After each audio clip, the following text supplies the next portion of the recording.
जंगल से नजदीक एक शिकारी परिवार रहा करता था। शिकारियों का परिवार। इस परिवार के मुखिया थे शंकर जी। दादाजी, आपने कितने जानवरों का शिकार किया होगा? कभी गिना तो नहीं, पर 100-200 तो हो ही गए होंगे। मैं आपसे भी ज्यादा जानवरों का शिकार करूंगा। हाँ बिल्कुल, तुम मेरे पोते हो, तुम्हें तो मुझसे ज्यादा दिलेर होना चाहिए। बिल्कुल दादाजी। अब तक तुम्हें ढंग से शिकार करना तक नहीं आता और तुम इतने बड़े बड़े सपने देख रहे हो। अरे नहीं आता तो क्या हुआ, वो सीख जाएगा। तुम भी तो सीख गए, वो भी धीरे धीरे सीख ही जाएगा। हाँ पिताजी, अगर आप वीर को शिकार करना सिखाएंगे तो वो जल्द ही बहुत अच्छा शिकारी बनेगा। अरे बेशक, मैं अपने पोते को शिकार करना जरूर सिखाऊंगा। उस दिन से शंकर जी अपने पोते को घुड़सवारी सिखाने लगे। वीर, एकदम आराम से, तुम्हें लगाम बिल्कुल नहीं खींचनी है, वरना घोड़ा तेजी से दौड़ेगा। वीर बड़ी ही सरलता से घुड़सवारी करने लगा।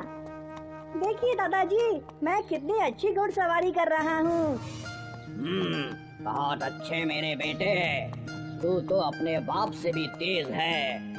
घुड़सवारी सीखने के बाद शंकर जी अपने पोते को तीरंदाजी सिखाने लगे। अपना हाथ एकदम स्थिर रखो और तुम्हारा पूरा ध्यान निशाने पर होना चाहिए। जी। शुरू में वीर का एक भी तीर निशाने पर नहीं लग रहा था, पर फिर बार बार कोशिश करने के बाद उसका लक्ष्य सुधर गया। अब उसके तीर लगभग निशाने पर ही लग रहे थे। वीर बहुत खुश था। देखा दादाजी, मेरे सारे तीर निशाने पर ही लगे। निशाने पर नहीं, पर लगभग निशाने पर लगे हैं। तुम्हें और अभ्यास करने की जरूरत है बेटा। वो तो मैं करता ही रहूंगा, पर अब मैं इस लायक हो गया हूँ कि आप दोनों मुझे भी अपने साथ शिकार पर ले चलो। शंकर जी कुछ पल सोचने लगे। दादाजी, आपने तो कहा था कि मैं आपसे भी बड़ा शिकारी बनूंगा, पर अगर आप मुझे शिकार पर ले ही नहीं जाएंगे तो मैं कैसे शिकार करना सीखूंगा? ठीक है, हम तुम्हें अपने साथ ले जाएंगे। पक्का दादाजी? कोई शक? वीर बहुत खुश था कि जल्द ही वो शिकार पर जाने वाला था। वीर दौड़कर अपनी दादी माँ के पास गया। दादी माँ, दादाजी और बाबा मुझे शिकार पर ले जाने वाले हैं ना? पर इतनी जल्दी? तू तो अभी भी छोटा बच्चा है। कुछ भी दादी माँ, मैं 15 साल का हूँ, बच्चा थोड़ी हूँ। हाँ, तू तो बहुत बड़ा है। वो तो मैं हूँ। वीर बहुत ही उत्सुक था। वो हर सुबह अपने दादाजी के पास जाता। क्या आज हम शिकार पर जाएंगे? नहीं बेटा, आज नहीं। वीर जंगल जाकर शिकार करने के लिए बेताब था, पर उसके दादाजी सही मौसम का इंतजार कर रहे थे। एक रात बारिश हुई और अगली सुबह शंकर जी और विजय दोनों घोड़े पर सवार हो गए। अरे वीर, तुम आ रहे हो या नहीं? क्या आज हम शिकार पर जा रहे हैं? हाँ बिल्कुल। ये सुनते ही वीर खुश हो गया और वो खुद भी एक घोड़े पर चढ़ गया। तीनों घोड़े लेकर जंगल की ओर चल पड़े। दादाजी, आज हम किसका शिकार करेंगे? बोल नहीं सकते, पर अगर किस्मत अच्छी रही तो हमें एक हिरण जरूर मिल जाएगा। अरे वाह! वो लोग जंगल में आगे बढ़े। शंकर जी अपने शिकार को ढूंढ रहे थे कि तभी उनका ध्यान दूर से आ रही एक रोशनी पर पड़ा। वो क्या है? जब उन लोगों ने गौर से देखा तो वो रोशनी से भरा सुनहरा हिरन था। अद्भुत!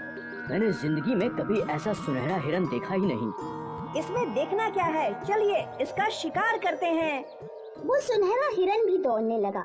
सुनहरे हिरन के पीछे वीर का घोड़ा था और उसके पीछे उसके बाबा और दादाजी का। देखते ही देखते हिरन और फुर्ती से दौड़ने लगा। वीर ने भी अपने घोड़े की गति बढ़ा दी। आज तो मैं तेरा शिकार करके ही रहूंगा। सुनहरा हिरन दौड़ रहा था, वीर उसका पीछा करता था। दौड़ते दौड़ते हिरन ने खाई में छलांग मार दी और इससे पहले कि वीर घोड़े को रोक पाता, उसका घोड़ा भी खाई में गिर रहा था। वो दोनों तेज उस बहती नदी में गिर गए। बचाओ!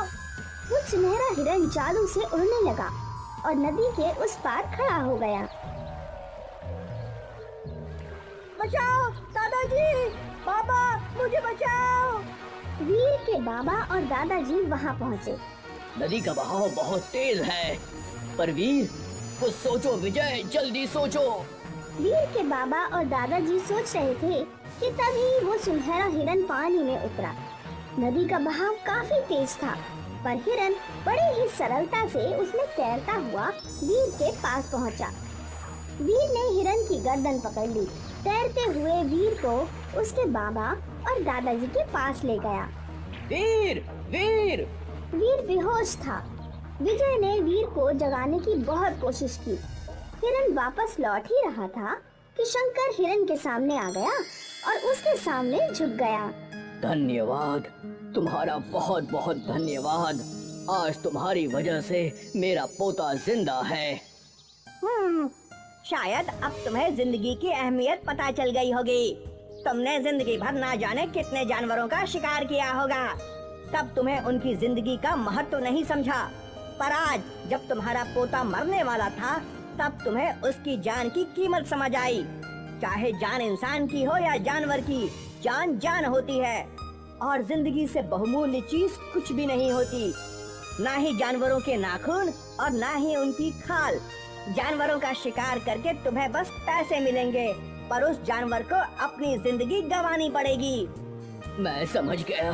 आज के बाद मैं या मेरा परिवार कभी किसी जानवर का शिकार नहीं करेगा। हमें माफ कर दो। शंकर और विजय उस जादुई सुनहरे हिरन के कदमों में झुक गए और वो सुनहरा हिरन जंगल में गायब हो गया। उस दिन के बाद शंकर के परिवार ने कभी शिकार नहीं किया, क्योंकि वो जिंदगी की अहमियत समझ चुके थे। मीरपुर गांव में हरि सिंह नाम का एक हलवाई रहता था। हरि सिंह के पास एक खूब मोटी ताजी गाय थी, जो एक दिन में 50 लीटर दूध देती थी। हरि सिंह अपनी गाय के दूध से देसी घी बनाता था और फिर शुद्ध देसी घी से मिठाइयाँ बनाता। शुद्धता के कारण गांव के लोग हरि सिंह की दुकान से ही मिठाइयाँ खरीदते थे। बाकी हलवाइयों की मिठाइयाँ बिक ही नहीं पाती थी। हरि सिंह के ठीक सामने राधे श्याम की दुकान थी। हरि सिंह की दुकान पर इतनी भीड़ और हमारी दुकान पर कोई भटक तक नहीं रहा है। मालिक, मुझे समझ नहीं आता कि सारे लोग हरि सिंह की दुकान पर क्यों जाते हैं। हमारी मिठाइयाँ उनसे कम स्वादिष्ट तो नहीं है। सब उसकी गाय के देसी घी के दीवाने हैं। उसकी गाय ना हुई, कामधेनु की गाय हो गई। कभी ये बहुत गरीब था, लेकिन अपनी गाय की वजह से ये अमीर बन गया। हरि सिंह को शादी बारात में जाना बहुत पसंद था। वो गांव की हर बारात में जाता था। एक दिन हरि सिंह ट्रॉली पर बैठकर बारात में जा रहा था। बारात रास्ते में एक जगह रुकी। हरि सिंह ट्रॉली से उतरकर झाड़ियों में पेशाब करने चला गया। हरि सिंह के पीछे अचानक एक भेड़िया आ गया। हरि सिंह ने आओ देखा ना ताओ, वो डर के मारे झाड़ियों के अंदर भागता चला गया। कई किलोमीटर दौड़ने के बाद ही उसने सांस ली। भेड़िए से तो उसका पीछा छूट गया, लेकिन वो रास्ता भटक गया। कुछ समझ नहीं आ रहा है, किधर जाऊं? हरि सिंह जंगल में एक ही जगह चक्कर काटता रहा और रात हो गई। लगता नहीं कि मैं इस जंगल से निकल पाऊंगा। हरि सिंह निराश होकर बैठ गया। तभी उसे कहीं से घंटी बजने की आवाज सुनाई दी। हरि सिंह ने आवाज का पीछा किया। उसने देखा एक बिल्कुल सफेद चमकदार गाय के गले में घंटी बंधी हुई है। ये गाय तो बहुत सुंदर लग रही है। हरि सिंह ने गाय को अपने पास बांध लिया और वो अपने परिवार के बारे में सोचने लगा। काश इस समय मैं अपने घर पर होता। गाय ने घंटी हिलाई और हरि सिंह अचानक अपने घर पहुंच गया। ये कैसे हो गया? इतने दिनों से तुम कहाँ गायब थे? जरूर तुम पड़ोस वाली विमला के साथ भाग गए थे। वो भी कई दिनों से गांव से गायब है। नहीं, मैं लाला चौधरी के लड़के की बारात में गया था और जंगल में भटक गया था। ये देखो, जंगल में मुझे क्या मिला। क्या कभी तुमने इतनी सुंदर और चमकदार गाय देखी है? ये तो साक्षात कामधेनु लग रही है। कामधेनु? हाँ, कामधेनु वो गाय होती है जिससे कोई भी चीज मांगो तो मिल जाती है। वेद और पुराणों में इसका जिक्र है। कहीं मैं इस गाय की वजह से ही तो जंगल से अचानक घर नहीं पहुंच गया। अगर ये कामधेनु है तो अभी पता लग जाएगा। हे गाय माता, मुझे गर्मा गर्म रबड़ी खाने को दो। गाय ने घंटी हिलाई और पलक झपकते ही हरि सिंह के हाथों में रबड़ी का मटका आ गया। तुम्हारी बात सच है, ये वास्तव में कामधेनु गाय है। कामधेनु गाय पाकर हरि सिंह की खुशी का ठिकाना नहीं रहा। अब उसे मिठाइयाँ तैयार करने की जरूरत नहीं पड़ती थी। वो सीधे गाय से मिठाइयाँ मांग लेता और दुकान पर रख देता। हरि सिंह ने गाय से बड़ा घर और जमीन भी मांग ली। उसने धीरे धीरे परिश्रम करना बिल्कुल बंद कर दिया। दुकान पर नौकर से काम करवाता और जिस चीज की जरूरत पड़ती कामधेनु गाय से मांग लेता।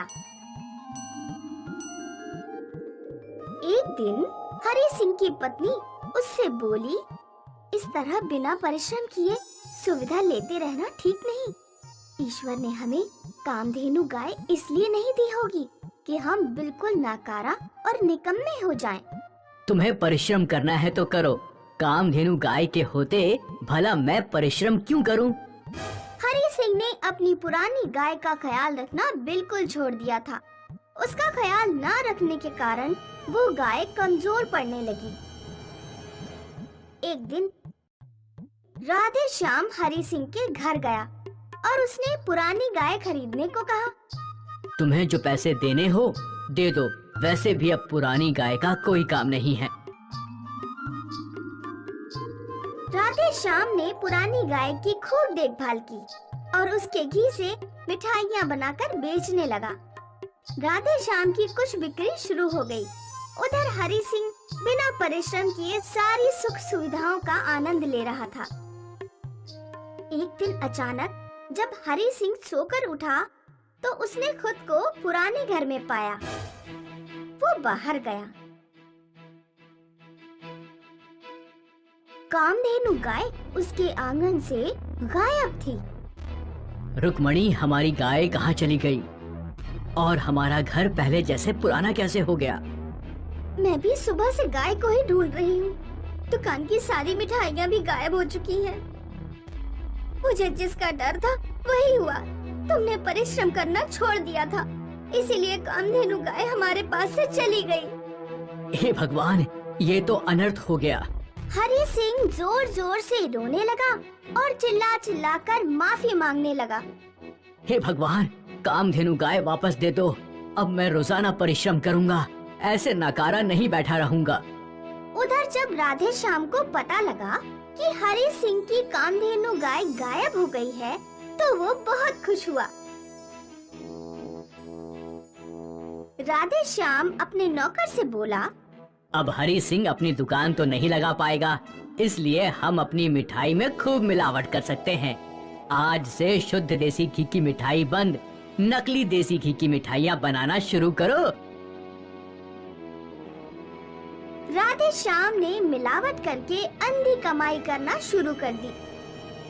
दूसरी तरफ हरि सिंह ने अपनी गलती से सबक सीखा और एक नई गाय खरीदकर उसकी खूब सेवा की और फिर खूब मेहनत करके शुद्ध देसी घी की मिठाइयाँ दोबारा बनानी शुरू कर दी।